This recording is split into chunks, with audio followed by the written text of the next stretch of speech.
జమ్ము ఏది అయినా ట్రై చెయ్యి ఆచి చికెన్ మసాలా. ఆచి చికెన్ మసాలా.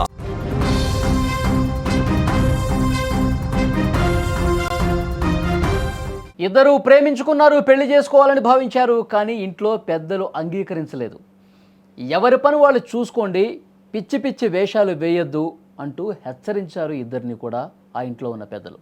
దీంతో అమ్మాయి పెద్దల మాట గౌరవించింది, ప్రియుణ్ణి దూరం పెట్టింది. కానీ ఇది అతడి కోపాన్ని రగిలించింది. ఆవేశంతో ఊగిపోయాడు. అందరితో ఆకుండా నన్నే దూరం పెడతావా అని సుత్తితో తలపై తీవ్రంగా దాడి చేశాడు. సూర్యాపేట జిల్లాలో జరిగిన ఈ ఘటన స్థానికుల్ని ఒక్కసారిగా ఉలికిపాటుకు గురి చేసింది. నూతనకల్ మండలం లింగంపల్లికి చెందిన మహేష్ అనే యువకుడు అలగునూరు గ్రామానికి చెందిన స్పందన అనే యువతిపై ఘాతుకానికి పాల్పడ్డాడు. వీళ్ళిద్దరూ గత 8 ఏళ్లుగా ప్రేమించుకుంటున్నట్టు తెలుస్తోంది.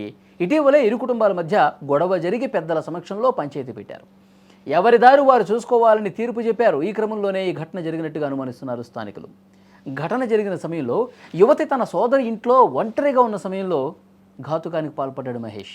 ప్రేమించిన యువతి తనను దూరం పెడుతోందనే కక్షతో మహేష్ ఆమెపై సుత్తితో అత్యంత దారుణంగా, పాశవికంగా, అమానుషంగా దాడి చేశాడు. ఈ దాడిలో తీవ్రంగా గాయపడ్డ స్పందన రక్తపు మడుగులో ఒక్కసారిగా కుప్పకూలిపోయింది. ఆమె కేకలు విన్నటువంటి స్థానికులు, చుట్టుపక్కల వాళ్ళు వెంటనే అక్కడికి వచ్చారు. పారిపోతున్న ఆ నిందితుడిని వెంబడించి పట్టుకున్నారు. అతన్ని స్తంభానికి కట్టేసి దేహశుద్ధి చేసి అనంతరం పోలీసులకు అప్పగించారు. పోలీసులు నిందితుడిని అదుపులోకి తీసుకున్నారు. తీవ్రంగా గాయపడ్డ ఆ యువతి ప్రస్తుతం ఆసుపత్రిలో చికిత్స పొందుతోంది. కానీ అత్యంత విషమ పరిస్థితుల్లో ఆ యువతి ఉన్నది. ఇద్దరు ప్రేమించుకున్నారు, 8 ఏళ్లుగా ప్రేమించుకున్నారు. కానీ ఇంట్లో పెద్దలు అంగీకరించలేదు. పెద్దలకి చెప్పారు, ఒప్పుకోలేదు.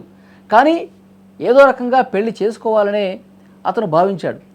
కానీ ఈ అమ్మాయి మాత్రం పెద్దల్ని ఇబ్బంది పెట్టడం దీనికి, పెద్దల్ని కష్టపెట్టడం దీనికి, నన్ను పెంచి పోషించి ఇంత చదువు చదివించి వాళ్ళు నా జీవితం బాగుండాలని చెప్పి ఎన్నో కలలు కన్నారు. ఇప్పుడు నేను అతని గురించి చెప్పాను, ఒప్పించి పెళ్లి చేసుకుందాం అనుకున్నాను. కానీ తల్లిదండ్రులు ఒప్పుకోకపోవడంతో వాళ్ళని ఎందుకు కష్టపెట్టాలి, నేను మారితే సరిపోతుంది కదా అని భావించి అతన్ని దూరం పెట్టింది. ఇంట్లో పెద్దవాళ్ళు ఒప్పుకోవట్లా. నేను పెళ్లి చేసుకోవడానికి అన్ని అవకాశాలు కూడా మూసుకుపోయినాయి. దయచేసి మహేష్ నన్ను క్షమించు, నేను నీతో ఉండలేను, నీతో రాలేను పెద్దలని ఎదిరించి అని చెప్పింది స్పందన. కోపం తట్టుకోలేకపోయాడు. నన్నే దూరం పెడతావా, 8 సంవత్సరాల పాటు నీ వెనకాల కుక్కలా తిరిగాను, మనం ఎట్లాగైనా సరే కలిసి ఉండాలి అని చెప్పి భావించుకున్నాం, ఎన్నో ఊసలు మాట్లాడుకున్నాం, బాసలు చేసుకున్నాం, ఇప్పుడు ఒక్కసారిగా కాదు అంటే ఎట్లా అని గొడవ పడతానే ఉన్నాడు. ఇక ఎంతకు తను వినకపోవటంతో ఆమె తన సోదరి ఇంట్లో ఉండగా, ఒంటరిగా ఉండగా వెంట తెచ్చుకున్నటువంటి ఒక సుత్తితో మహేష్ సైకోలా మారిపోయాడు. సైకో మహేష్ ఏం చేశాడు, స్పందన తల మీద సుత్తితో కొట్టి ఇక ఆమె రక్తపు మోడులో రక్తం కారుతూ ఒక్కసారిగా కిందకి కూలబడిపోయింది, పెద్దగా కేకలు వేస్తూ.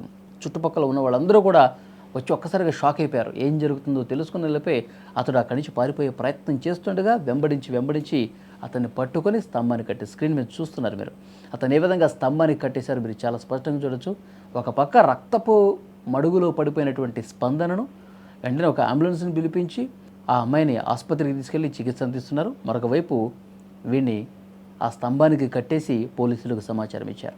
సో చాలా బాధాకరమైన విషయం. పెద్దల్ని ఒప్పించి పెళ్లి చేసుకోవాలి, పెద్దలు ఒప్పుకోకపోతే ఇంకేదైనా మార్గం ఉందేమో చూడాలి. కానీ ఈ విధంగా చట్టాన్ని చేతిలోకి తీసుకొని క్రూరంగా రాక్షస మనసుతో ఇట్లా క్రిమినల్గా మారిపోయి, సైకోల్లాగా మారిపోయి ఈ విధంగా చేయటం ఎంతవరకు కరెక్ట్? సో అమ్మాయి ఇప్పుడు చావు బతుకుల మధ్య ఉంది.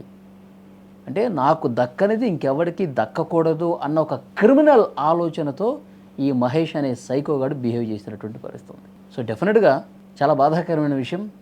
2 కుటుంబాల్లో ఉన్నటువంటి పెద్దలు ఇప్పుడు బాధపడుతూ ఉన్నారు, ఇప్పుడు వాళ్ళు రోధిస్తూ ఉన్నారు. వీడు ఒక సైకో అని చెప్పి వాళ్ళు భావిస్తూ ఉన్నారు. ఈ అబ్బాయి తల్లిదండ్రులేమో వద్దురా అమ్మాయి అని చెప్పి అంటే నువ్వు వినట్లేదు, ఇప్పుడు ఈ గతి పట్టింది నీకని చెప్పి ఈ అబ్బాయి తల్లిదండ్రులు కూడా బాధలో ఉన్నటువంటి పరిస్థితి ఉంది. అతన్ని పోలీసులు అదుపులోకి తీసుకున్నారు, కేసు కూడా నమోదు చేశారు. కొడగూడలో ఉన్న స్నేహానగర్కు రావడం జరిగింది.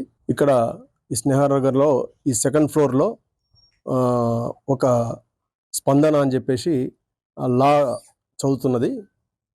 అరోరా కాలేజీలో, హైదరాబాద్ అరోరా కాలేజీ చదువుతుంది. ఇక్కడ వాళ్ళ సిస్టర్ వాళ్ళు ఉంటారు. అయితే ఈ సిస్టర్ వాళ్ళ ఇంటికి ఒక 2 డేస్ కింద రావడం జరిగింది. అయితే వాళ్ళ సిస్టర్ వాళ్ళు బయటికి వెళ్ళారు, ఆమె ఒకతే ఉన్నది, ఇక్కడ చదువుకుంటుంది. ఆ క్రమంలో మహేష్ అని చెప్పేసి ఆమెకు పరిచయం ఉన్న వ్యక్తి, వాళ్ళకు దూర బంధువు, లింగంపల్లి వాసి.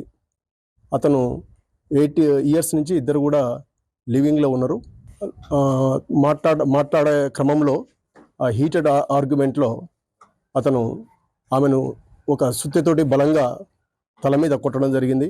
అతన్ని అవాయిడ్ చేస్తుందనే ఒక్క నెపంతో ఆమెను టార్గెట్ చేసి ముందుగానే ఒక పథకం ప్రకారం ఒక సుత్తిని కూడా అతను కొనుగోలు చేసి తీసుకొని రావడం జరిగింది. ఆ కొనుగోలు చేసి తీసుకొచ్చిన సుత్తెతోటి బలంగా తల మీద కొట్టడం వల్ల ఆమెకు తీవ్రమైన గాయాలని, ఆమెకు చికిత్స గురించి హాస్పిటల్ తరలించడం జరిగింది. అతన్ని ఇమ్మీడియట్గా అతన్ని అదుపులోకి తీసుకొని తదుపరి విచారణ గురించి మనం కోర్టులో హాజరుపరచడం జరుగుతుంది.